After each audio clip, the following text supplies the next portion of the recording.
नमस्कार, मी मंदार फणसे. बेधडकमध्ये तुमचं स्वागत. बेधडकमध्ये आज आपण चर्चा करणार आहोत पनामा पेपर्स प्रकरणावरती. पनामा पेपर्स प्रकरण या काळ्या पैशाच्या प्रकरणामुळे गेले 2-3 दिवस देशभरामध्ये खळबळ आहे आणि नेमकं हे प्रकरण काय आहे आणि या प्रकरणामध्ये काय दडलेलं आहे हे समजून घेणार आहोत. आपण आपल्यासोबत मान्यवर असणार आहेत, पण तत्पूर्वी काही महत्त्वाचे प्रश्न आपण उपस्थित केलेले आहेत. पनामामध्ये पैसे दडवणाऱ्यांवरती खरंच कठोर कारवाई होईल का, हा सगळ्यात महत्त्वाचा प्रश्न त्यानिमित्ताने आपण विचारतोय. काळा पैसा लपवणाऱ्यांमध्ये सर्व पक्षीयांचा समावेश असल्यामुळे कारवाई होत नाहीये का, हा सर्वसामान्यांच्या मनात असलेला जो प्रश्न आहे तो सुद्धा आपण त्यानिमित्तानं चर्चेला घेणार आहोत. आणि परदेशातला काळा पैसा परत आणण्यामध्ये केंद्र सरकार अपयशी ठरलंय का, हे सुद्धा त्यानिमित्तानं आपण विचारणार आहोत. अर्थात आपल्यासोबत डॉक्टर राजू वाघमारे आहेत, काँग्रेसचे प्रवक्ते. निळू दामले ज्येष्ठ पत्रकार आपल्यासोबत आहेत. श्रीकांत बाराते धोरण विषयक अभ्यासक आपल्या सोबत आहेत. डॉक्टर DL कराड जे माकपचे प्रदेश सरचिटणीस आहेत आपल्यासोबत आहेत. आणि पुणे स्टुडिओमधनं माधव भांडारी भाजपचे मुख्य प्रवक्ते आपल्यासोबत आहेत. सगळ्यांचं स्वागत या चर्चेमध्ये. आणि अर्थात जो पहिला प्रश्न आहे श्रीकांत बाराते तुम्हाला विचारायचा आहे, ज्या पद्धतीनं हे पनामा प्रकरण बाहेर आलेलं आहे, एका पत्रकारांच्याच गटाने हे सगळं प्रकरण शोधून काढलेलं आहे आणि ज्या पद्धतीनं हे सगळं प्रकरण समोर आलं आहे, भारतापर्यंत सुद्धा त्याची आता वाच्यता होऊ लागलेली आहे. त्याच्यात भारतीयांची सुद्धा नावं आहेत. नेमकं टॅक्स हेवन्स म्हणून म्हटलं जातं अशा देशांना पनामासारख्या, आणि काळा पैसा तिथे साठवला जातो, तिथे नेला जातो भारतातला. ही जी सातत्यानं गेले काही वर्ष आपण ओरड ऐकतोय, नेमकं या प्रकरणामध्ये तुम्ही कसं बघताय? कशा प्रकारे पनामाची, म्हणजे आतापर्यंत स्विस बँकांची आपल्याला माहिती होती, आता पनामाची सुद्धा ही माहिती समोर आलेली आहे. असे किती देश आहेत जगभरामध्ये ज्या देशांमध्ये अशाच प्रकारची कुठेतरी एक व्यवस्था अजूनही चालू आहे, कार्यरत आहे, असं तुम्हाला वाटतं?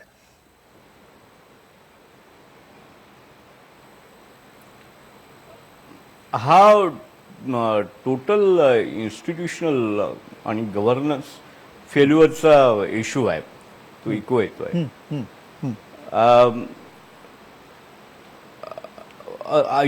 म्हणजे आपण जर असं बघितलं की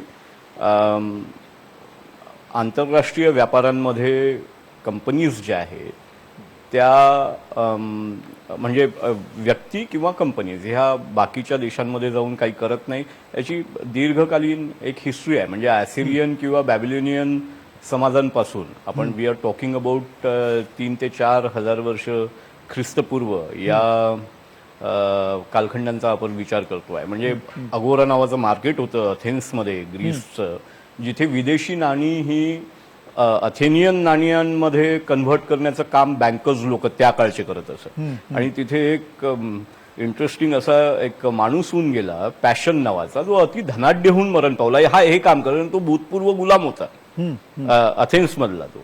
आणि अथेन्सनी 2% कर लावल्यावर ग्रीसच्या आजूबाजूच्या जे बेट होते त्या बेटांवर ग्रीस सोबत व्यापार उदीम करणाऱ्या लोकांनी अथेन्समध्ये व्यवहार केल्यावर 2% कर लागतो म्हणून त्या बेटांच्या मार्फत आपला व्यवहार करणं सुरू केलं. हा आपल्या मानव समाजाच्या इतिहासाचा एक हे अविभाज्य अंग आहे. त्याच्यामुळे आपल्याकडचे लोक जाऊन कुठे काही करणे किंवा काय करणे याचा विचार जर करायचा राहिला तर आपण आपल्यासोबत केलेला जो करार आहे भारत स्वतंत्र झाल्यानंतर, त्या कराराचे जे अंग आहेत, म्हणजे आपण काही इन्स्टिट्यूशन्सला मानतो, काही कायद्यांना मानतो, काही बंधनांना मानतो, त्या कायद्यांच्या संदर्भात आपली काय भूमिका आहे हे आपण या निमित्ताने तपासून घेतलं पाहिजे. व्यक्तींच्या आधारावर घडलेल्या घटना किंवा काही संस्थांच्या आधारावर घडलेल्या घटना या इथे इम्पॉर्टंट नाही आहे. म्हणजे 2004 मध्ये फेब्रुवारीमध्ये आपण रुपया परिवर्तनीय केला. म्हणजे काय केलं, आपण सांगितलं $25,000 तुम्ही स्थावर किंवा देणग्या इतर रूपाने तुम्ही देशाच्या बाहेर तुम्ही नेऊ शकता. त्याला लिबरलाइज रेमिटन्स स्कीम आपण म्हटलं. ती आपण रिवाईज केली. आपण ती आता या घडीला आपलं ते $2.5 लाख पर्यंत आहे. बरोबर. आणि रिझर्व्ह बँकेने असं म्हटलं की ज्यावेळी याचा अर्थ लोकांनी काय लावला की तुम्ही कंपन्यांमध्ये गुंतवणूक करू शकता. रिझर्व्ह बँकेने याचं क्लॅरिफिकेशन दिलं सप्टेंबर 2013 मध्ये की ही जी LRS नावाची स्कीम आहे याच्यामध्ये तुम्ही कंपनी एस्टॅब्लिश करू शकत नाही, तुम्ही त्याचे शेअर विकत घेऊ शकता. मग याच्यातून ज्याला आम्ही स्ट्रॅटेजिक रिपोझिशनिंग ऑफ ऍक्टर म्हणतो की लोक कसा विचार करतात कायद्यांचा, हे स्पष्टीकरण आल्यानंतर लोकांनी म्हटलं नवीन कंपनी नवीन कंपनी आम्ही एस्टॅब्लिश करू शकत नाही, पण जुनी कंपनी आम्ही विकत घेऊ शकतो का? या मार्गाने याचं इंटरप्रिटेशन सुरू झालं. हा. त्याच्यावर पुन्हा रिझर्व्ह बँकेने ऑगस्ट 2013 मध्ये एक क्लॅरिफिकेशन आणलं. त्याच्या अगोदरची तारीख जी होती ती सप्टेंबर 2010 होती की तुम्ही या जॉईंट व्हेंचर्समध्ये तुम्ही म्हणजे एकमेकांसोबत करणाऱ्या याच्यात करू शकता, परंतु 2013 ऑगस्टच्या पहिल्या एस्टॅब्लिश झालेल्या ज्या कंपनीज आहेत त्या LRSच्या नियमांचा भंग आहे, फेमाचा तो भंग आहे. ह्या रिझर्व्ह बँकेच्या क्लिअर कट इन्स्ट्रक्शन आहे. आता याच्यामध्ये हे किती प्रकरणं बसतात, मला असं वाटतं काहीतरी 300, 400, 500 लोकांचे नावं आहेत तिथे. याचं किती प्रकरणं बसतात याचा आपण विचार केला पाहिजे, याचा आपण संस्थागत स्तरावर विचार केला पाहिजे आणि मेथॉडिकल पद्धतीने नक्की विचार नक्की केला आपण पाहिजे. आपण अधिक तपशीलवार ते मुद्दे जे आहेत ते जाणून घेऊया. पण पुन्हा न्यू दामले तुम्हाला हा प्रश्न विचारायचा आहे की खरं तर कदाचित अशी पहिली घटना आहे का जगभराच्या इतिहासामध्ये की जिथे विविध देशातले आणि जे ज्याला फ्रीलान्स म्हणता येईल असे सगळे पत्रकार एकत्र आले, पत्रकारांचा कन्सॉर्टियम झाला आणि त्याच्यातनं त्यांनी एकत्र येऊन ह्या सगळ्या कागदपत्रांची जी माहिती आहे ती बाहेर काढलेली आहे.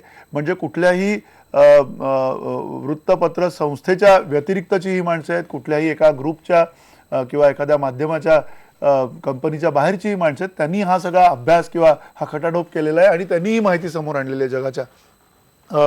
विकिलीक्स असतील किंवा याच्या आधी स्नोडेन वगैरे जी सगळी प्रकरणं झालेली, आता येणाऱ्या काळामध्ये हे एक अशा प्रकारचं नवीन काही आपल्याला दिसणार आहे का ह्या सगळ्या पत्रकारितेच्या किंवा इन्व्हेस्टिगेटिव्ह जर्नलिझमच्या क्षेत्रामध्ये सुद्धा? आणि नेमकं या घटनेकडे तुम्ही कसं बघताय? माध्यमाचं स्वरूपच आता बदलत आहे. म्हणजे एक मालक, त्याची एक संस्था, मग त्यांनी नेमलेले पत्रकार, पण त्यांचे पगार मालक ठरवणार, त्यांची कामं मालक ठरवणार, ही जी एक चौकट होती, संस्थात्मक चौकट, ही चौकट आता नवीन माध्यमांमध्ये ढिली झाली आहे, ती जाईल. म्हणजे एखाद्या माणसाला जर बऱ्यापैकी पत्रकारिता करायची असेल तर त्याला मालकाची बंधनं ही तितकी फारशी काही त्रासदायक ठरू शकत नाही.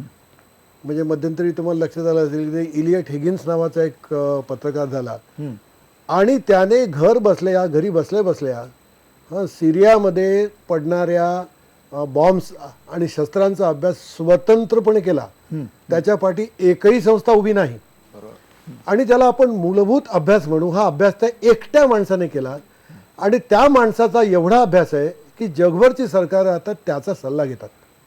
आता यात वर्तमानपत्र नाही, माध्यम नाही, सरकार नाही.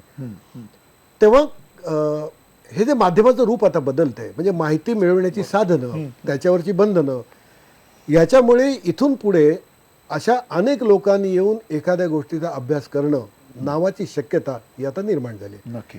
याला समांतर पातळीवर एखाद्या वर्तमानपत्रात सुद्धा असू शकतं असं. म्हणजे उदाहरणार्थ आज भारतामध्ये इंडियन एक्सप्रेस हे वर्तमानपत्र आहे जे 5-10 माणसांना लावतं आणि एखाद्या गोष्टीचा नीटपणे शोध लावतं. जगात गाजलेलं 2-3 वर्षापूर्वीचं उदाहरण म्हणजे बॉस्टन ग्लोबने त्या चर्चमधल्या भ्रष्टाचाराचे सगळं प्रकरण बाहेर पाडलं, त्याच्यावर स्पॉटलाईटचा सिनेमा आला होता.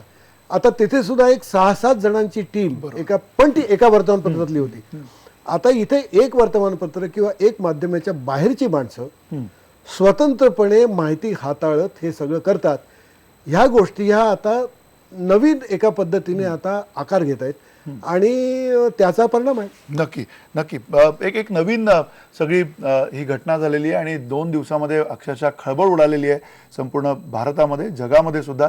कारण अतिशय गंभीर असे आरोप लागलेले आहेत काळे पैसे पनामामध्ये ठेवल्याचे आणि त्याच्यातली अनेक प्रकरणं, जवळजवळ 40,000 कागदपत्र त्यांच्या हाती लागलेत आणि त्याच्यातनं ही सगळी माहिती समोर येते. पुन्हा एकदा डॉक्टर राजू वाघमारे, ज्या पद्धतीनं ही सगळी माहिती आलेली आहे, काँग्रेसचं सरकार होतं, युपीएचं सरकार होतं, त्यावेळेला भाजपनी अगदी त्यांच्या जाहीरनाम्यामध्ये सुद्धा आश्वासन दिलेलं होतं काळ्या पैशाच्या संदर्भामध्ये. आता येणाऱ्या काळात या सद्य परिस्थितीमध्ये भाजप याच्यावरती काही ॲक्शन घेईल असं तुम्हाला वाटतंय का? मतदारजी, निवडणुकीच्या काळामध्ये आपण बघितलं असेल माननीय पंतप्रधान नरेंद्र मोदीजींनी त्यावेळी इतक्या घोषणा केल्या होत्या की काळा पैसा आम्ही भारतात आणू, प्रत्येकाच्या घरामध्ये, प्रत्येकाच्या अकाउंटमध्ये 15 लाख रुपये पाठवू 15 रुपये कोणाला मिळाले नाहीत आणि काळा पैसा भारतात काही आला नाही. यांनी फक्त लोकांच्या डोळ्यामध्ये धूळ फेकायचे आणि घोषणा करायची कामं केली. आत्ताचं हे पेपर आपण जे पनामा पेपरच्या बाबतीत जर आपण आता ह्या विषय आहे आजचा, या बाबतीत पण जर तुम्हाला उदाहरण द्यायचं झालं तर या बाबतीतले 500 जणांची ज्यावेळी नावं डिक्लेअर झालेली आहेत, प्रेक्षकांना सांगू इच्छितो की 2 वर्षापूर्वी 2014 साली सुप्रीम कोर्टामध्ये SITची स्थापना सुप्रीम कोर्टाच्या डायरेक्शन खाली सरकारने केलेली आहे. सरकारकडे सुप्रीम कोर्टाने सांगितल्यानंतर जी SIT तपास करते त्याच्यामध्ये 1600 बँक अकाउंटचा तपास SIT सध्या करत आहे. मग ह्या सगळ्या गोष्टी SIT करत असताना आता जी 500 नावं याच्यामधून लीक झालेली आहे, ज्या 500 नावांबद्दल माहिती मिळालेली आहे की यांनी काळा पैसा किंवा कंपन्या बाहेर उभारलेल्या आहेत, मग पंतप्रधान, माननीय पंतप्रधान आणि अर्थमंत्र्यांना एवढी घाई का झाली की त्यांनी त्या SIT कडे ती नावं आणि त्या पेपर लीक्स किंवा त्या नावांचा तपासाचं काम न देता त्यांनी स्वतंत्र 3-4 डिपार्टमेंटची मिळून एक कमिटी स्थापन करावी?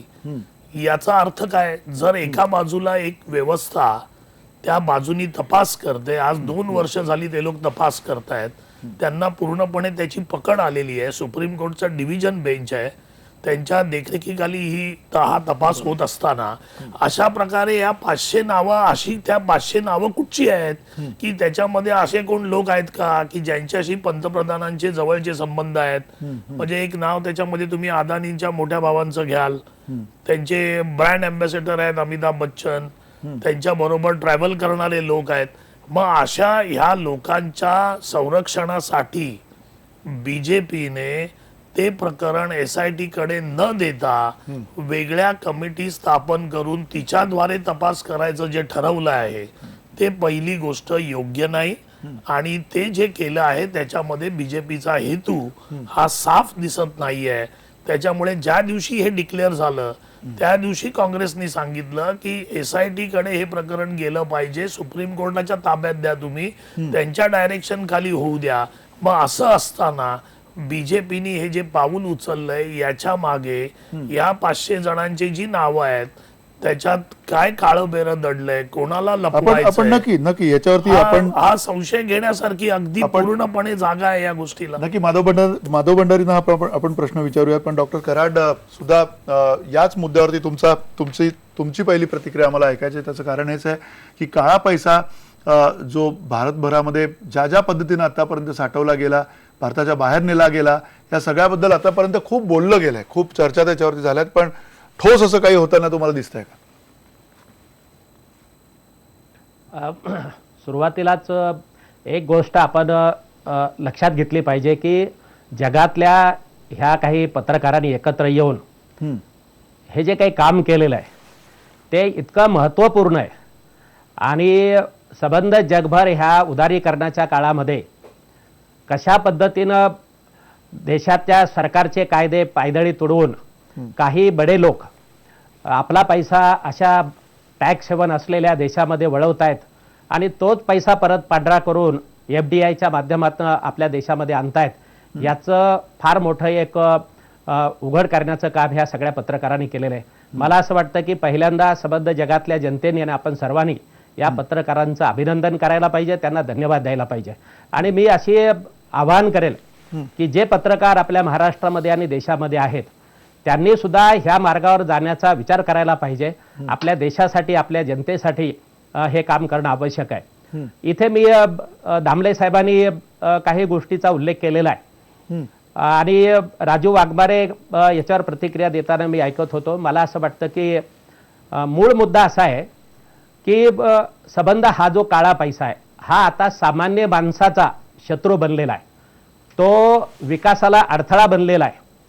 तो आज जे आपल्या देशामध्ये मुख्य प्रश्न आहेत, गरिबी आहे, बेरोजगारी आहे, आरोग्य सुविधा नाहीत, शिक्षण महाग झालेलं आहे आणि मूलभूत सेवा सुविधा आपण पुरवू शकत नाहीये, पिण्याच्या पाण्यासाठी सुद्धा लोक त्रस्त होत आहेत. अशा वेळेला पैशाची आवश्यकता असताना हा संबंध करोडो रुपये जे बाहेरच्या देशामध्ये घेऊन जात आहेत त्याच्यावर नियंत्रण करणं, त्याच्यावर काबू करण्यामध्ये सरकारांना अपयश आलेलं आहे. आज जे काही कायदे आहेत, काळा पैसा आहे काय की टॅक्स बुडवून जो पैसा, जी संपत्ती जमवली जाते तो काळा पैसा आहे.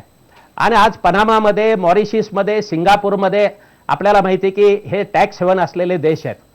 म्हणजे त्याचं प्रमाण इतकं प्रचंड आहे की आज आपल्या देशातले सगळे मूलभूत प्रश्न सोडवण्यासाठी या पैशाचा उपयोग होऊ शकतो जर सरकारने याच्याबद्दल कठोर भूमिका घेतली तर. 2003 ते 2013 या 10 वर्षामध्ये आपल्या देशातनं 13 लाख कोटी रुपये ह्या अशा मार्गाने बाहेरच्या देशामध्ये गेलेले आहेत. आणि म्हणून हे जी काही अमाऊंट आहे, ही अमाऊंटच इतकी मोठी आहे की सरकारने त्याच्याबद्दल कठोर कारवाई घेतली पाहिजे. आता नक्की, राजू वाघमारे बोलत होते भाजपही काही करत नाही, काळा पैसा आणलेला नाही. मला असं वाटतं की काँग्रेस हे सरकार बरेच वर्ष बहुसंख्य काळामध्ये होतं. काँग्रेसच्या काळामध्ये प्रणव मुखर्जी ज्या वेळेला फायनान्स मिनिस्टर होते त्यावेळेला ह्याच्याबद्दल एक श्वेतपत्रिका काढण्यात आलेली होती आणि त्याच्यावर कारवाई करण्याबद्दलचे अनेक उपाय खुद्द प्रणव मुखर्जी अर्थमंत्री असताना त्यांनी सुचवलेले होते. परंतु कोणी काही करत नाही. काँग्रेसचं सरकार असू देत किंवा आता भाजपचं सरकार असू देत, या काळा पैशाबद्दल कुठली कठोर भूमिका घेत नाहीयेत. आणि ठीक आहे. त्याचं मुख्य कारण असं आहे राजकारणी आणि हे जे काही बडे भांडवलदार आहेत यांच्यामधला जो संबंध आहे हे खरं त्याचं कारण आहे. एकमेकाला ते संरक्षण देतात आहे आणि निवडणुकीसाठी पैसा उपलब्ध व्हावा याच्यासाठी हे सगळं संगनमत केलं जात आहे. ठीक आहे. आणि म्हणून आता ही वेळ आलेली आहे नक्की. की सरकारने कठोर भूमिका घेतली नक्की पाहिजे. नक्की. डॉक्टर कराड, मी तुमच्याकडे पुन्हा येतो. माधव भंडारी, तुम्हाला हाच प्रश्न आहे. म्हणजे त्यांनी काही मुद्दे उपस्थित केलेले आहेत डॉक्टर कराडांनी, पण त्या तत्पूर्वी जो प्रश्न विचारला होता खास करून डॉक्टर राजू वाघमारे यांनी, ज्या प्रश्नामध्ये त्यांचं म्हणणं हे होतं की ही जी चौकशी स्वतंत्रपणे सुरू करण्यात आलेली ती आधीच्या सुप्रीम कोर्टच्या अंतर्गत जी चौकशी सुरू आहे SITची त्याच्याकडे द्यायला पाहिजे होतं. हे तुम्हाला पटतंय का? 2-3 गोष्टी मला थोडा वेळ द्या, कारण आधीच्या नक्की. सगळ्यांना तुम्ही नक्की. बरेच मुद्दे नाही, बोला मांडायला बोला, वेळ नक्की दिलेला बोला. आहे. पहिली गोष्ट अशी आहे की आज आपण ज्या विषयाची चर्चा करतो त्याच्यात जी 500 नावं आली आहेत ती जगभरातली आहेत, केवळ भारताची नाही आहेत. म्हणजे त्याच्यामध्ये अगदी कम्युनिस्ट रशियाचे व्लादिमीर पुतीन आणि कम्युनिस्ट चीनचे जिनपिंग यांची सुद्धा नावं आहेत. त्यामुळे आपण याचा विचार करताना त्याची जी व्याप्ती आहे लक्षात ठेवून केला पाहिजे. या 500 पैकी साधारणपणे 140 नावं किंवा 140 कंपन्या या भारताशी काही ना काही संबंध असलेले आहेत आणि हा सुद्धा आकडा काही लहान नाहीये, हा खूप मोठा आकडा आहे. दुसरं, इंटरनॅशनल कन्सोर्शियम ऑफ इन्व्हेस्टिगेटिव्ह जर्नलिस्ट या 101 पत्रकारांनी एकत्र येऊन हा प्रयत्न केला. हे सगळे मुक्त पत्रकार नाही आहेत. याच्यामध्ये काही वृत्तसंस्था आहेत, काही वृत्तपत्र आहेत, BBC आहे आणि भारतातलं इंडियन एक्सप्रेस सुद्धा त्याच्यात आहे. त्याच्यामुळे हे एक 100 वेगवेगळ्या पद्धतीच्या पत्रकार आणि पत्रकारांशी संबंधित संस्थांचा एकत्र येऊन केलेला हा प्रयत्न आहे. आणि हा पहिला नाहीये, हा चौथा म्हणता येईल. कारण ह्याच्या आधीच हे जे इंटरनॅशनल कन्सोर्शियम आहे त्यांनी 2 वर्षापूर्वी याचा पहिला हप्ता प्रसिद्ध केला HSBC बँकेचा. आणि त्याच्या अगोदर विकिलीक्सने काही प्रसिद्ध केलं. आणि आज जर आपण अर्थमंत्र्यांचं आणि अर्थ खात्याने प्रसिद्ध केलेलं निवेदन नीट वाचलं असेल तर त्याच्यामध्ये या अर्थ खात्याच्या प्रसिद्धीला दिलेल्या निवेदनात हे स्पष्ट म्हटलेलं आहे की अशा तऱ्हेने उपलब्ध झालेल्या माहितीचा हा 5वा हप्ता आहे. वर्तमानपत्रात प्रसिद्ध न होता भारत सरकारला मध्यंतरीच्या काळात आणखी माहितीचा एक हप्ता मिळालेला आहे. वाघमारे साहेबांचे काँग्रेसचे प्रवक्ते आहेत, मला त्यांच्याकडून काही वेगळ्या बोलण्याची अपेक्षा नाही. पण अर्थ मंत्रालयाचं आजचं निवेदन जर नीट वाचलं तर त्यांच्या लक्षात आलं असतं की भारत सरकारने आता जो गट स्थापन केलाय तो SITला मदत करण्यासाठी स्थापन केलेला गट आहे. SITच्या प्रमुखांनी सुद्धा हे म्हटलेलं आहे की या कामाची व्याप्ती इतकी मोठी आहे, वेगवेगळ्या यंत्रणा, वेगवेगळ्या खाती याच्यामध्ये गुंतलेली आहेत. कायद्याचे अनेक मुद्दे आहेत, आंतरराष्ट्रीय कायद्याचे मुद्दे आहेत आणि नुसतं आंतरराष्ट्रीय कायद्यांचे मुद्दे नाहीत, आंतरराष्ट्रीय करारांचे मुद्दे आहेत. आणि या सगळ्या गुंतागुंतीमधून सत्य हुडकून काढण्यासाठी या क्षेत्राशी संबंधित असलेल्या सर्व खात्यांची आम्हाला मदत आवश्यक आहे. आणि आता भारत सरकारने ही माहिती प्रसिद्ध झाल्यानंतर अवघ्या 24 तासात नेमकं तेच पाऊल उचललेलं आहे की या विषयाशी संबंधित असलेल्या सगळ्या खात्यांची एक समिती तयार करून ती SITच्या मदतीला दिलेली आहे. आता ह्याच्यामध्ये अदानींचं नाव आलं, त्याच्याबद्दल काँग्रेसने बोललंच पाहिजे. वाघमारे साहेबांना माझी एक विनंती आहे की 1993 मध्ये अदानींची ही कंपनी जेव्हा स्थापन झाली तेव्हा तिचे पार्टनर होते गुजरातचे तेव्हा माजी मुख्यमंत्री चिमणभाई पटेल आणि त्यांचे कुटुंबीय. थोडी एकदा घ्या माहिती काय आहे ते. इंडिया बुल्सची घ्या माहिती, DLF आहे घ्या माहिती. आणि अमिताभ बच्चन बद्दल सुद्धा बोलताना म्हणजे आम्हाला त्यांच्याबद्दल काहीच प्रेम असण्याचं कारण नाही, पण अमिताभ बच्चन यांचं नाव बोफोर्सशी जोडलेलं आहे हे आपण लक्षात ठेवलं पाहिजे ही चर्चा करताना. आणि हे सगळे कागदपत्र आता जे समोर आलेत ते 1980 ते 2015 या 45 वर्षांमधली कागदपत्र आहेत. त्यामुळे या काळामधली जी प्रकरणं भारतामध्ये झाली आणि जी प्रसिद्धीला आली आणि जी प्रसिद्धीला आली नाहीत अशा अनेक प्रकरणांचे धागेदोरे ह्या कागदपत्रांमध्ये आपल्याला सापडतील. त्याचा अभ्यास करावा लागेल कारण ही कागदपत्र थोडी थोडकी नाहीयेत. बरोबर बरोबर. 10.5 दशलक्ष असा आकडा या कागदपत्रांचा सांगितला जातोय. त्यामुळे या एवढ्या प्रचंड प्रमाणातल्या कागदपत्रांचा अभ्यास करून त्यातल्या बारकाव्यानिशी त्यातले धागेदोरे शोधून ज्यांनी काळा पैसा भारतातून बाहेर नेला असेल त्यांच्यावरती कारवाई करणं हे सरकारला करावं लागेल. सरकारने केलं पाहिजे. आणि आज अर्थमंत्र्यांनी अतिशय स्वच्छ शब्दात सांगितलंय की आमच्यासाठी कोणी भला मोठा माणूस नाही, जे गुन्हेगार आहेत त्यांच्यावरती आम्ही कारवाई करू. नक्की नक्की. आणि ज्या निवेदनाचा दाखला मी दिला त्याच निवेदनामध्ये गेल्या 1.5 वर्षात अशा तऱ्हेने काळा पैसा परदेशात नेणाऱ्यांवरती केलेल्या कारवाईची आकडेवारी सुद्धा अर्थ मंत्रालयाने दिलेली आहे. आणि जवळजवळ 15,000 कोटींच्या वसुलीची प्रत्यक्ष कारवाई सुरू झाली हेही त्यांनी नोंदवलेलं आहे. नक्की. ठीक आहे, आपण अधिक तपशीलवार तुमचं याच्यावरचं उत्तर घेऊयात. आपण एक छोटासा ब्रेक घेऊया. थोडासा क्लिष्ट विषय आधी समजून घेतलाय आणि आता खरं तर खुली आपण चर्चा करायला काही हरकत नाही आहे या विषयाच्या अवतीभोवतीची. त्याचं कारण थेट काही आरोप प्रत्यारोप झालेले आहेत आणि त्या आरोप प्रत्यारोपांची उत्तरं काँग्रेसचे प्रवक्ते असतील, भाजपचे प्रवक्ते असतील ते देतील आणि जे तज्ज्ञ इथे बसले आहेत त्यांच्याकडनं सुद्धा आपल्याला ऐकायचं आहे. मुळात काळा पैसा भारतामध्ये परत येईल किंवा नाही ही फार भाबडी आशा आहे का हे सुद्धा आपण आपल्या पाहुण्यांना विचारणार आहोत एका छोट्याशा ब्रेकनंतर.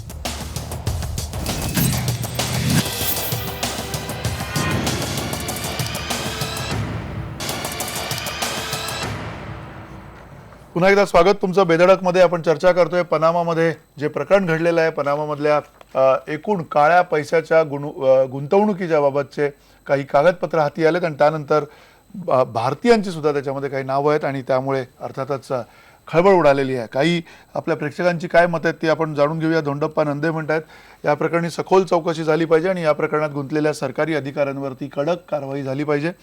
अरुण दौंगे म्हणतात पनामामध्ये करोडो पैसे दडवणाऱ्यांवरती कठोर कारवाई झाली पाहिजे. उज्ज्वल कुमार म्हस्के म्हणतात पनामा म्हणजे काळा पैसा दडवण्याची दुसरी स्विस बँक आहे.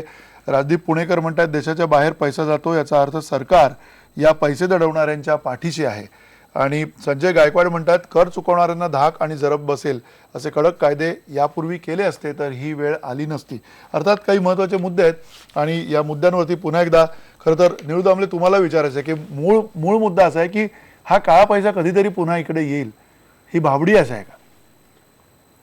काळा पैसा होतो याचं कारणच एकतर कायदे अपुरे असतात किंवा कायद्याचं पालन करण्याची त्या समाजाची वृत्ती नसते. कायदा पाळला जात नाही म्हणूनच तर काळा पैसा तयार होतो ना. आता काळ्या पैशाची पुन्हा एक भानगड अशी की काळा पैसा कुठे लागतो? लोकांना ज्यावेळी हार्ड कॅश हवी असते, रोख पैसा हवा असतो त्यावेळी काळा पैसा लागतो. कारण बाकीचे सगळे व्यवहार तुम्ही चेकने केलेत आणि नोंदले गेले की तुमचा पैसा काळा आहे का गोरा याचा काही हेच राहत नाही. भारतासारख्या देशामध्ये म्हणजे आता या देशांची नावं आली त्याच्यामध्ये अमेरिका युरोपमधले देश कमी आहेत आणि त्यांनी उल्लेख केला तसं कम्युनिस्ट देश याच्यामध्ये आहेत. ज्या देशामध्ये अशा काळ्या पैशांची जरूर लागते आणि काळ्या म्हणजे रोख पैशाची, त्या देशामध्ये बेकायदेशीर व्यवहार, अनैतिक व्यवहार हे जास्त होत असतात. भारतातून आता ही जी माणसं गेली असेल बाहेर, आता ज्यांनी बाहेर पैसा हलवला ते व्यवहार तर उघडच बेकायदेशीर आहेत आणि ते चांगले नाहीत, परंतु त्यांना हे करावंसं लागतं. याचं कारण त्यांना लागणारा रोख पैसा अशा मार्गाने त्यांना मिळवता येतो. आणि भारतामध्ये बहुतेक प्रत्येक माणसाला त्याच्या एकूण अर्थव्यवहारामध्ये कितीतरी बऱ्याच म्हणजे 10 ते 15% व्यवहार सुद्धा तुम्हाला कॅशमध्येच करावा लागतो. आज भारतातल्या राजकारणामध्ये काल एका मंत्र्यांनी उल्लेख केला की अलीकडे म्हणे पत्रकार हे पैसे मागतात निवडणुकीमध्ये. आता निवडणुकीमध्ये पत्रकार पैसे मागतात का पुढारी पैसे देतात हे आपल्याला माहिती नाही. पैसे इकडून तिकडे जातात एवढं खरं. आता मला सुद्धा गेले अनेक वर्ष निवडणुकांचा अनुभव आहे. निवडणुकांमध्ये जे पैशाचे व्यवहार होतात ते काही चेकने होत नाहीत, कोणाला चेकने पैसे मिळत नाहीत. ह्या पैशाच्या व्यवहारातून होणारे आमदार असतील, खासदार असतील, मंत्री असतील किंवा पत्रकार असतील, यांची घरं वगैरे तयार होतात. ह्याच्यामध्ये सुद्धा पुन्हा 30-40% कॅशचाच व्यवहार असतो. बरोबर. तेव्हा एकूण आपल्या देशामध्ये आज सुद्धा व्यवहारामध्ये स्वच्छता नाही, व्यवहारामध्ये अस्वच्छताचं प्रमाण जे आहे हे इतकं जास्त आहे की त्यामुळे तुम्हाला रोख पैशाची जरूर लागते. तर जोपर्यंत भारतातली अर्थव्यवस्था, राज्यव्यवस्था ही रोख पैशावर आधारलेली आहे तोपर्यंत ह्या पैशाची जरुरी आहे. त्यामुळे काळ्या पैशावर किंवा अशा पैशावर जर अर्थव्यवस्था आधारलेली असेल तर कायदा ते कसं काय मोडू शकणारे मला कळत नाही. नक्की. पुन्हा श्रीकांत बाराते, ज्या पद्धतीने तुम्ही मगाशी समजून सांगितलं होतं की काही कायदे 2004ला झाले, त्याच्यामधनं काही कंपन्या तिकडे गेल्या आणि मग त्यातनं काही मार्ग नवीन शोधण्यात आले ज्या मार्गांमुळे पुन्हा एकदा एक शिक्कामोर्तब झालं की हा काळा पैसा. म्हणजे या सगळ्या पैशाला आता काळा रंग द्यायचा, करडा रंग द्यायचा, कशा प्रकारे या सगळ्याकडे बघितलं पाहिजे आपण? त्याचं कारण असं आहे की खरंच हा पैसा इथे येईल किंवा नाही.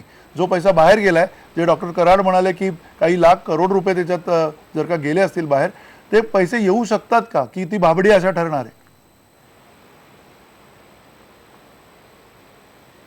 आपण राष्ट्र म्हणून चिंतन कसं करतो?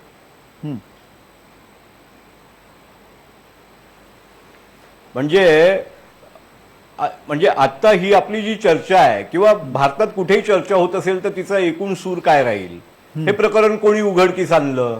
याच्यात बीजेपीचे लोक किती, याच्यात काँग्रेसचे लोक किती, याच्यात म्हणजे चौकशी होणार काय नाही.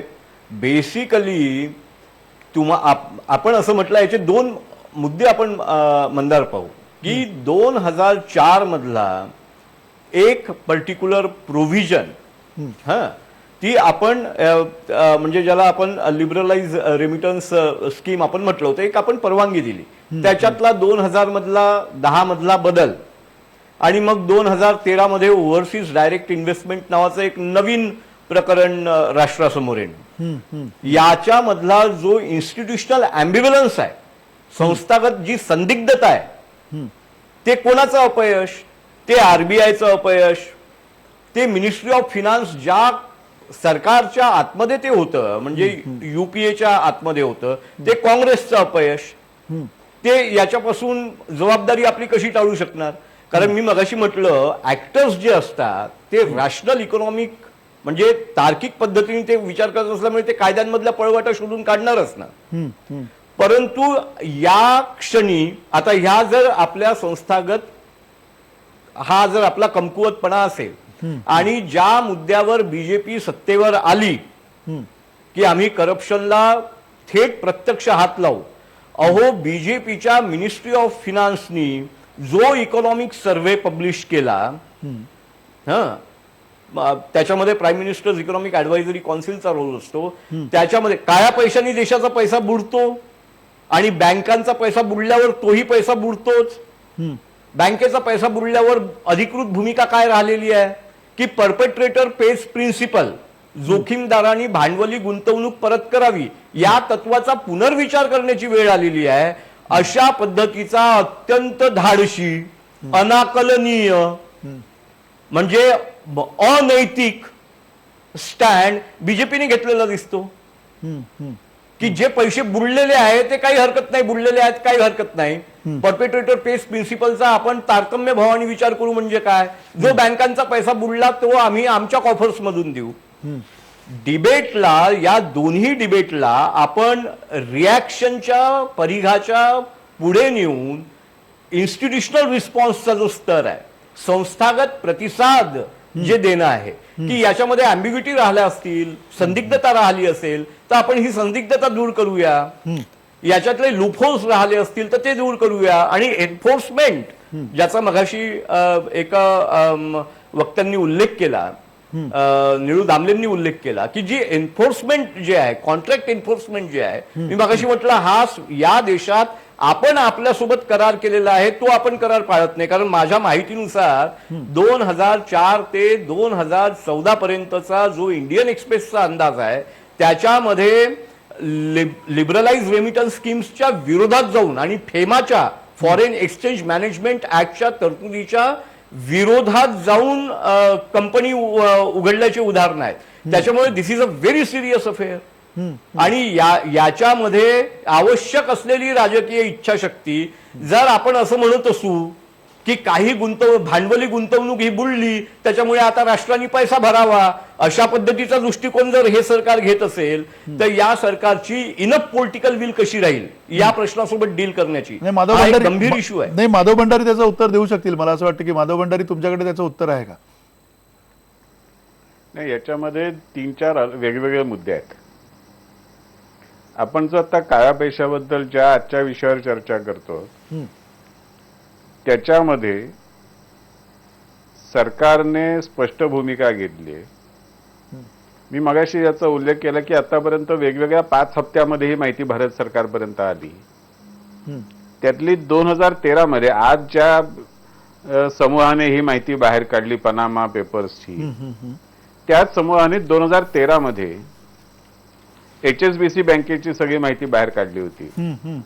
आणि त्याच्यामधून भारतातल्या जवळजवळ 700 लोकांचा त्या बँकांमधली जी अवैध खाती होती त्याची माहिती त्यांनी प्रसिद्धीला दिली. ती सरकारलाही नंतर मिळाली. 2013 मध्ये 2014 पर्यंत या माहितीवरती फार काही झालं नाही. त्याच्यावरती बरीच चर्चा झाली, काथ्याकूट झाला, सगळं झालं, पण कारवाई काही झाली नाही. पण आमचं सरकार आल्यानंतर याच्यावरती कारवाई सुरू झाली आणि त्याच्यातून मी म्हणाल्याप्रमाणे 700 पैकी 434 लोकांचा शोध घेण्यात सरकारला यश आलं. 184 लोक हे अस्तित्वात नाहीत असं स्पष्ट झालं. म्हणजे ते पूर्णपणे बोगस प्रकरण आहेत हेही त्याच्यातून स्पष्ट झालं. आणि याच्यामध्ये जवळजवळ 5,500 कोटी रुपये वसूल करण्याची प्रक्रिया ही सरकारने चालू केली. त्यामुळे अशा पद्धतीने सरकार या विषयामध्ये कारवाई करतंय. अधिक कठोरपणे कारवाई करण्याचा इरादा सरकारचा आहे, राजकीय इच्छाशक्ती आहे.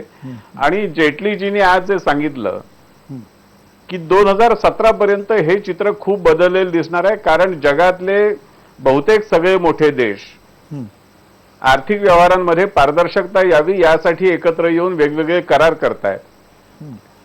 ज्या करारांमध्ये जर्मनीने पुढाकार घेतला, अमेरिकेने पुढाकार घेतला. आजचं एक लक्षात घेतलं पाहिजे की आजचं जे प्रकरण बाहेर आलंय ते सुद्धा एका जर्मन दैनिकाने उघडकीला आणलंय. या पत्रकारांच्या समूहाने ते जर्मन दैनिकाला दिलं, जर्मन दैनिकाने ते प्रसिद्ध केलं आणि मग जगभरामध्ये ते आलं. त्यामुळे हे अमेरिका, जर्मनी सारखे देश एकत्र आले, हे प्रयत्न चालू केलेले आहेत. आणि 2017 पर्यंत या विषयामधली पारदर्शकता वाढवणारी अनेक पावलं ही जागतिक व्यासपीठावर उचलली जाण्याची तयारी आज चालू आहे. त्याचे परिणाम आपल्याला दिसायला लागतील. नक्की. तुम्ही तुम्हाला थोडं एकच मिनिट तुम्हाला थांबवतो, कारण तुम्ही जे म्हणताय की जगात ह्याचे परिणाम दिसायला लागतील. या पनामा पेपर्सच्या संदर्भामध्ये आत्ताच पाक पंतप्रधान नवाज शरीफ यांनी सुद्धा देशाला उद्देशून भाषण केलंय. इतक्या गंभीर स्वरूपाचे त्यांच्यावरती आरोप आहेत आणि त्यामुळे त्यांनी स्वतःच्या विरोधातच एक चौकशी आता जाहीर केलेली आहे, चौकशी समिती जाहीर केलेली आहे. थोडक्यात त्याचे पडसाद जे आहेत ते इतके गंभीर आहेत. अगदी आईसलँडचे जे पंतप्रधान त्यांनी सुद्धा त्याच्यात राजीनामा दिलेला आहे, त्यांचं नाव या प्रकरणामध्ये होतं. म्हणजे याचे पडसाद आता कुठे ना कुठे जागतिक पातळीवरती उमटायला लागलेले आहेत. जो मगाशी मुद्दा माधव भंडारी यांनी मांडला होता की एक हप्ता काही नावांचा. मतदार आणखीन एक मुद्दा स्पष्ट करू दे. हा बोला थोडक्यात. जो काळा पैसा आता या सगळ्या खात्यांमध्ये आपल्याला दिसतो, आणि एक लक्षात घेतलं पाहिजे की आज पनामा पेपर्स जे आहेत ते पनामा देशातल्या एका कंपनीने केलेला उद्योग आहे, बरोबर, मोसॅक फोन्सेका. बरोबर. आणि या पनामा ह्या बेटावरती अशा तऱ्हेच्या 2.5 लाख कंपन्या आहेत. म्हणजे ह्याच्यामध्ये आणखीन काय काय असेल हे आपल्याला आज माहित नाही, आपण त्याची कल्पनाही करू शकत नाही. पण यातला भारतातून जाणारा पैसा हा प्रत्येक वेळेला भारतातून नोटा भरून परदेशात गेला असं नाहीये, किंवा असं नसावं.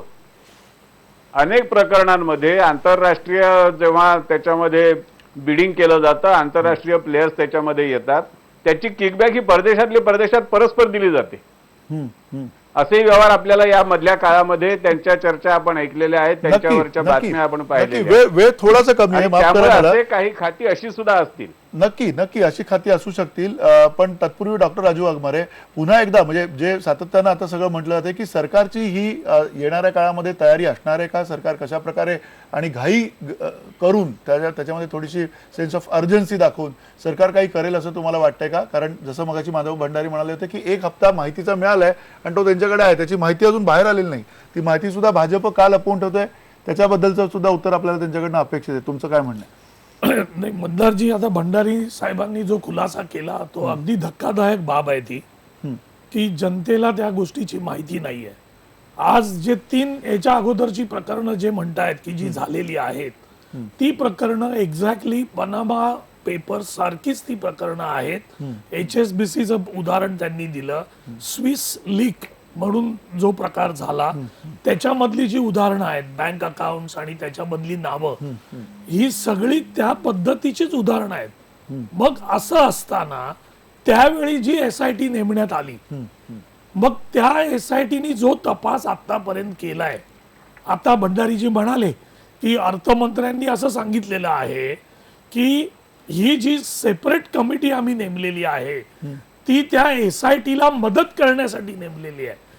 मंदारजी, मी अगदी काळजीपूर्वक, जाणीवपूर्वक सांगतो की पंतप्रधानांची स्टेटमेंट आणि जेटली साहेबांची स्टेटमेंट की ही जी कमिटी त्यांनी सगळ्या खात्याचा आधार घेऊन जी बनवलेली आहे आणि त्याच्याकडे हे 500 नावं दिलेली आहेत, मग जे काय दिलेलं आहे त्याच्यातलं आपल्या भारतीय लोकांचं, मग एक तर अगोदरची कमिटी SIT नेमताना आपल्याला ते सुचलं नाही का की ती SIT बरोबर आहे? पण त्यांचं म्हणणं आहे की ही त्याला पूरक अशीच कमिटी आहे, असं त्यांचं म्हणणं आहे. माधव भंडारी बरोबर आहे ना मी जे बोलतोय ते? मंदारजी, जर ती कमिटी पूरक आहे, मग 2 वर्ष झाली ना ती SIT नेमून. हे जे उदाहरणं आहेत या पनामा मधले, ही सगळी उदाहरणं मंदारजी अगदी काळ्या पैशाची, बाहेरच्या कंपन्या, त्यांचे कमिशन. मुद्दा काय की आता चौकशी सुरू आहे ना, SITची चौकशी सुरू आहे. असा आहे की एक इन्स्टिट्यूशन ज्यावेळी SIT अशा प्रकारे चौकशी करत असताना दुसऱ्या 4 खात्याच्या लोकांना घेऊन वेगळी चौकशी नेमणं, त्याच्यातून कोणाला मागमूस पोचणार नाही. जे लोक आता सुप्रीम कोर्टाच्या अधिकाराखाली करतायत त्यांच्याच अधिकाराखाली तुम्ही द्यायला पाहिजे. तुम्हाला वेगळं करून तुम्ही त्याच्यामध्ये तफावत का करताय? एक मिनिट, ही तफावत आहे किंवा नाहीये? माधव भंडारी, अगदी थोडक्यात तुमच्याकडनं उत्तर अपेक्षित आहे, वेळ संपत चाललाय. तफावत आहे मुळामध्ये आपल्याला आपण विषय समजूनच घ्यायचा नाही. असं ठरवलेलं असलं की जी कसरत करावी लागते ती कसरत वाघमारे साहेब करतात. नाही भंडारीजी, असं काही नाही. त्याच्यामध्ये साधा मुद्दा असा आहे की जी SIT काम करते आहे, नवी आलेली माहिती, आपल्या या SITचे जे प्रमुख आहेत त्यांनी याबद्दल जे म्हटलं आहे, investigations are been carried out, we are going to investigate the list thoroughly. आणि त्यांचे जे व्हाईस चेअरमन आहेत ते असं म्हणतायत की agencies such as the enforcement directorate, IT department and the directorate of revenue intelligence had been asked to make an assessment of the list and prepare a report. म्हणजे ही SITची गरज आहे. एसआयटी सांगते की आम्हाला याची गरज आहे नाही, मला उत्तर आणि देऊ द्या. एसआयटीने आपली गरज आहे हे सांगितल्या क्षणी सरकारने त्यांना ती व्यवस्था करून दिली. आता याच्यामध्ये अर्थात काँग्रेसला हे सहन होणार नाही हे मला कळतं, मला उत्तर देऊ द्या याच्यावर. कारण काँग्रेसने मुळामध्ये नाही, 2004 ते मला उत्तर द्या. 2014 मला उत्तर हा, देऊ एक मिनिट ऐकू या एक- काळामध्ये थोडक्यात- हा थोडक्यात तुमचं काळा बोलणं. पैसा निर्माण केला द्या. मला उत्तर द्या.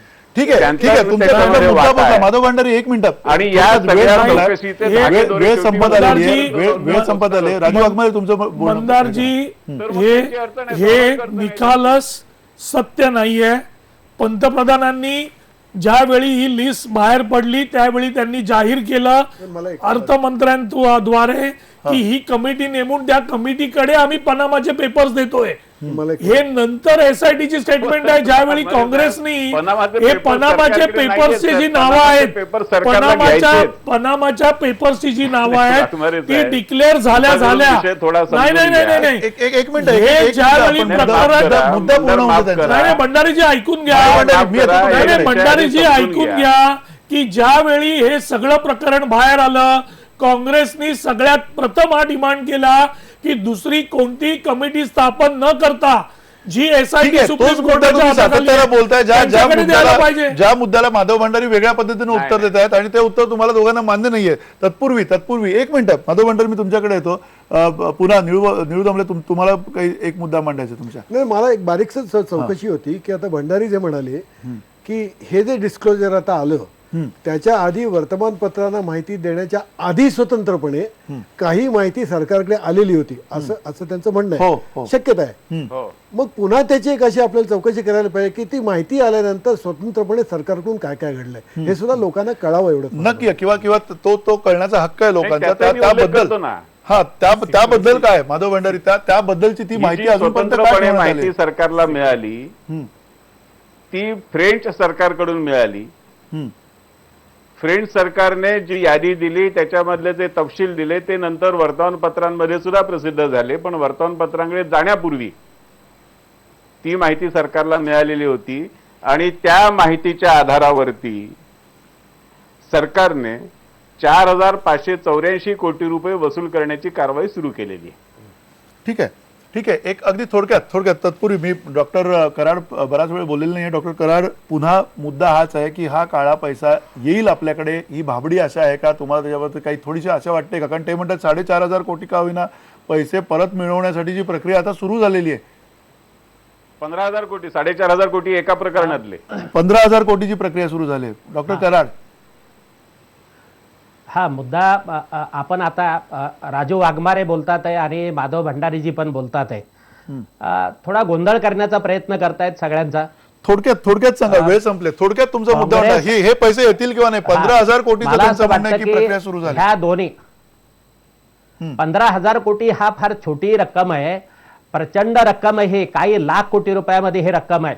मुख्य असं आहे की सरकारची राजकीय इच्छाशक्ती आहे का? ठीक आहे काँग्रेस पक्षाची ती राजकीय इच्छाशक्ती नव्हती हे आपण अनुभव घेतलेला आहे. परंतु नाही, भारतीय नाही, जनता कराड साहेब, पार्टीनं कराड ही राजकीय साहेब, असे इच्छाशक्ती आरोप दाखवली करू पाहिजे नका. आणि कारवाई केली पाहिजे आमच्या हा मुद्दा आहे. काळात- आमच्या काळात आणि असे पेपर त्याच्याशिवाय प्रसिद्ध झाले त्याच्याशिवाय नाही. काळा पैसा आपल्या देशामध्ये येणार कराड नाही. साहेब आरोप असे करू नका बिनबुडाचे. काँग्रेस पक्षाची इच्छाशक्ती नसती त्यावेळी ज्या ज्या गोष्टी उघडकीला आल्या ते त्या सगळ्याच्या विरोधात कारवाई काँग्रेस पक्षाने केली. आरटीआयचा कायदा काँग्रेस पक्षाने आणला. करप्शन प्रिव्हेन्शनचा कायदा ठीक आहे. काँग्रेस एक पक्षाने मिनिट ज्या आणला. गोष्टी झाल्या त्याच्यामुळे त्याच्यावरती आपण वेळ नको घालवायला. उगाच आरोप करत त्याच्यावरती बसू वेळ नका. नको घालवायला. एक मिनिट बिनबुडाचे आरोप. डॉक्टर कराड तुमचा मुद्दा पोहोचला. एक बिनबुडाचे मिनिट आरोप करू डॉक्टर नका. वाघमारे एक minute doctor Karad doctor Waghmare एक मिनिट थांबवतो तुम्हाला. श्रीकांत बराते अगदी जाता आता थोडक्यात 30 सेकंदामध्ये तुम्ही सांगा जे माधव भंडारींनी आता दावा केलाय किमान ते जे काही 15,000 कोटी रुपये आहेत त्याची जी प्रक्रिया सुरू केली आहे ते येतील का? म्हणजे इच्छाशक्ती वगैरे आपल्याला थोडीफार काहीतरी दिसते की त्यांनी ती प्रक्रिया तरी सुरू केली आहे. ती प्रक्रिया जर सुरू केली असेल तर ते पैसे येणार आहेत किंवा नाही? ऑफशोअर बँकिंगचं किंवा ऑफशोअर अशा पद्धतीच्या व्यवहारांची 2 लक्षणं असतात. एक लक्षण असतं की त्याच्यात ऑब्व्हियसली एक बदमाशी असते, कन्सिलमेंट असतं आणि सिक्रेसी असते, गुप्तता असते. आता त्या ऑफशोअर बँकेतली गुप्तता सरकारने ठेवण्याचं काही कारण नाही. कारण सुशासनाचे 3 अंग जे आहेत 6 अंगापैकी 3 अंग जे आहेत त्याच्यापैकी एक अंग आहे ट्रान्सपरन्सी, पारदर्शित्व. त्याच्यापैकी एक अंग आहे अकाउंटेबिलिटी, जबाबदेही लोकांच्या प्रती, आणि रूल ऑफ लॉ. आता काळ्या पैशाच्या संदर्भात या तीनही गोष्टींचा ब्रीच जर वाह्यात लोक करत असतील तर निदान सरकारने तरी त्याच्याविषयी पारदर्शित्व याचा अवलंब केला पाहिजे की नाही. तो जोपर्यंत ती आपल्या नेशनच्या विचार करण्याची सवय जोपर्यंत होत नाही तोपर्यंत हा सगळा जो आहे हा भासांचा खेळ आहे. नक्की तुम्ही म्हणता हा सगळा भासांचा खेळ आहे. विचार करण्याची आपली जी पद्धती आहे ती बदलली पाहिजे. मुळात डॉक्टर वाघमारेंना एक प्रश्न विचार. नाही नको, आपण पुन्हा काँग्रेस विरुद्ध बीजेपी आपण नंतर पुन्हा एक डिबेट ठेवूया त्याच्यावरती. माधव भंडारी माफ करा, वेळ संपलेली आहे. पण तत्पूर्वी अर्थात कुठेतरी काहीतरी सुरुवात झाली असा त्यांचा दावा आहे. काही वर्षांमध्ये आपल्याला कळेल हा दावा कितपत खरा आहे. पण जसं भारते म्हणाले की हा भासांचा खेळ आहे, जोपर्यंत आपण आपली विचार पद्धती बदलत नाही एक संपूर्ण देश म्हणून तोपर्यंत काही परिवर्तन घडणार नाही. तुर्तास इथेच थांबतो. धन्यवाद, नमस्कार.